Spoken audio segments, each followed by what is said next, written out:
It's that time of year again. A fresh start, a new chapter, and a list of New Year's resolutions as long as your arm. You're finally going to learn that language. We're going to get in the best shape of our lives and write that novel. But if you're anything like me, you've probably had this experience instead. You start on January 1st with a burst of motivation, and by the 20th, that motivation is gone. The gym shoes are gathering dust, the language app is unopened, and you're back to your old routines. I remember one year, I swore I was going to start a YouTube channel, and I got all excited about it and started coming up with ideas, but I fizzled out after day 3 or 4. It was so frustrating. But what if I told you that the problem isn't you? It's not about a lack of willpower. The problem is the plan, or more accurately, the lack of one. Most resolutions fail because they're vague, massive goals that we try to tackle with nothing but a bit of holiday optimism. But this year, we're going to do it differently. Welcome to the 14-day Resolution Kickstart. Now, this isn't a magic pill that'll instantly change your life. Real change actually takes time. In fact, studies show that it takes an average of 66 days to form a new habit. But this 14-day plan will give you the foundation, the tools, and the momentum to finally make your resolutions stick. So if you're ready to break the cycle, grab a notebook and let's get started.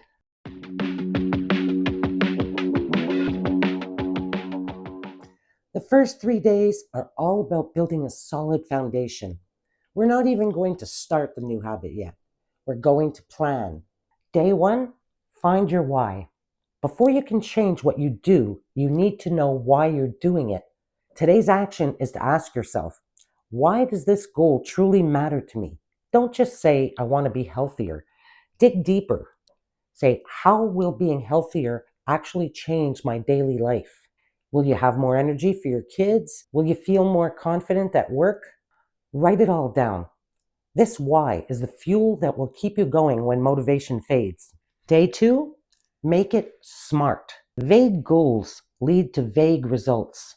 Getting fit is a wish, not a plan. Today, we're turning your wish into a clear target using the SMART framework.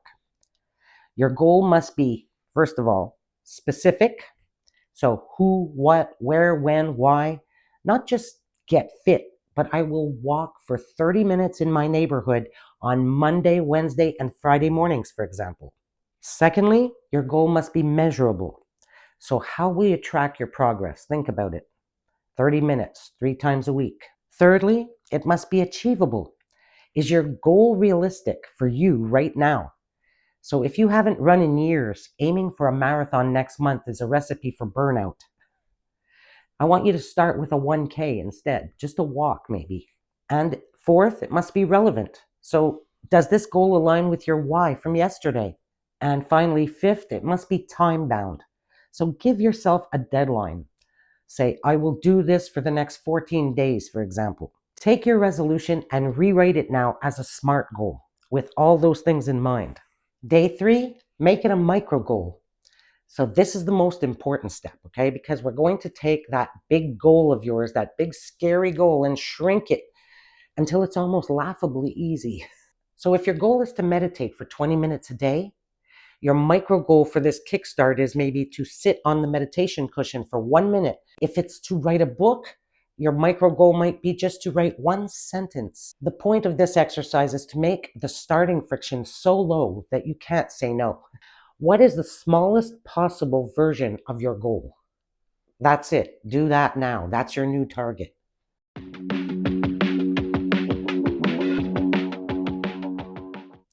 All right, foundation built. Now it's time to take action. This phase is all about integrating this new tiny habit into your life. So day 4, habit stacking. The easiest way to start a new habit is to link it to one you already have. This is called habit stacking. The formula is, after or before I do such and such, I will do such and such. For example, after I pour my morning coffee, I'll write 1 sentence. Or before I brush my teeth at night, I'll do 2 push-ups.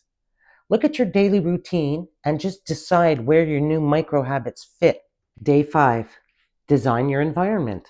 Make your good habits easier and your bad habits harder. So if you want to drink more water, for example, put a water bottle on your desk. If you want to stop eating junk food, guess what? Don't keep it in the house. Get it out of the house today. Today, you can just make one change to your environment that makes your micro goal easier to do. Lay out your workout clothes the night before. Put your journal on your pillow. Set yourself up for success. Plan in advance. Day 6, plan for failure. Yes, I said it. Obstacles will happen. You'll be tired, it'll rain, you'll have a bad day. So plan for it. That's the key. Today, I want you to think of one potential obstacle and create an if and then plan. So if I feel too tired to go for a walk, then I will do maybe 5 minutes of stretching at home.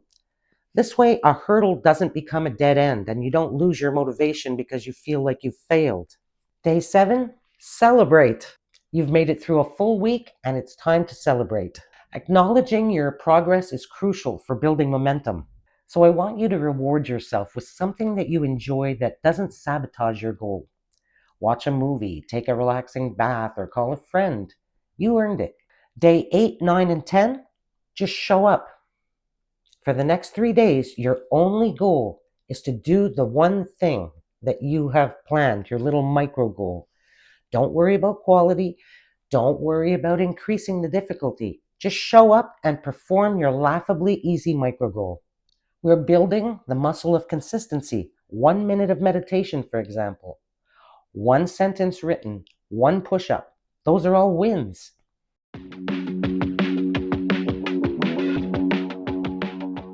You're in the home stretch. The final phase is all about building the systems that will carry you beyond these 14 days. Day 11, visualize your wins. Get a calendar and put a big X on every day that you complete your habit. This simple act is incredibly motivating. It creates a chain of success that you won't want to stop. You won't want to break the chain. You can use a calendar, a notebook, or a habit tracking app. Start your chain today. Day 12, find your people. Don't do this alone. Share your goal with one person that you trust. Tell them your why and ask them to check in on you. This accountability can be enormously helpful and make all the difference. If you're feeling brave, comment your goal below so that this community can actually cheer you on. Day 13, the art of the bounce back. You might miss a day. It happens. The goal is not perfection, it's persistence. A slip up is not a failure unless you allow it to be. If you miss a day, your new rule is never miss twice. Don't dwell on it, just get right back on track the next day. That's how you build resilience. Day 14, what's next? Congratulations, you've completed the 14-day kickstart. You've proven to yourself that you can be consistent. Now what's next? Look at your micro goal. Can you make it just a tiny bit more challenging? Maybe instead of 1 minute of meditation, try 3. Instead of 1 sentence, try a paragraph. This is how real change happens. Just in small incremental steps, day after day, you're building that muscle. So there you have it. A 14-day plan to stop the cycle of failed resolutions and start building a system for real lasting change. Remember, it's not about a sudden transformation on January 1st. It's about the small, smart choices that you make each and every single day. It's about consistency over the long run and consistency over intensity. Thanks for joining me on this Kickstart. I'm genuinely rooting for you, so let me know in the comments what resolution you're taking on. And if you found this helpful, please subscribe and hit that bell so that you don't miss our next video on building a life that you love. You've got this, I know you do.